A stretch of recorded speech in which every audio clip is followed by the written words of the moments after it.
So how important was it to win those second balls?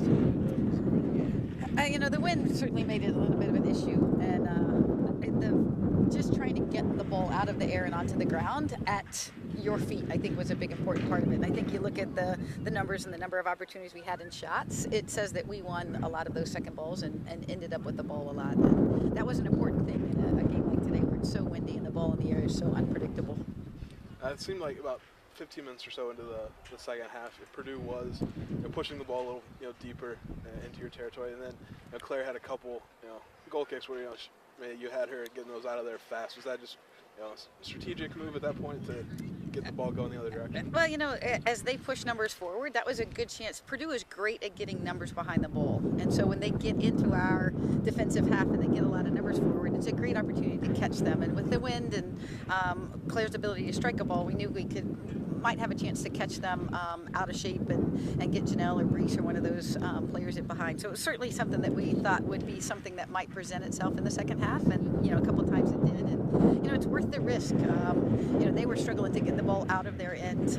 And then, a big difference in today's game is Claire's ability to strike a ball even into the wind. She was striking the ball to the mid-stripe and beyond, and not as easy, I think, for their goalkeepers and backs to get the ball out. So, getting the ball in their end was good for us because we had a good chance that we were going to be able to lock it in and keep it down there. And it did lead to some scoring opportunities, but they just the finishing didn't come until about 9 minutes or so, and then it came in a hurry. Right. I think it was, one of those things where you're just chipping away, and, trying to break down what is a really good defensive Purdue team. And, they do everything to get, a foot in front of it, to block a shot. Goalkeeper made a couple of, the one that was floating overhead that she can reach back. So they do a good job. There's, it's not a surprise that they've only given up one goal a game for, excuse me, the entire season. So, I think Jannelle had a couple of chances early in the game that, she'd like to have back again and finish those. But the thing about a goal scorer is they just keep at it. They just keep going. They know, the next opportunity they get might be the one that they score. And you like that mentality in a goal scorer. And I think once you get one, then the confidence kind of breaks, and Purdue's having to press to try to get the tie, and it certainly opens the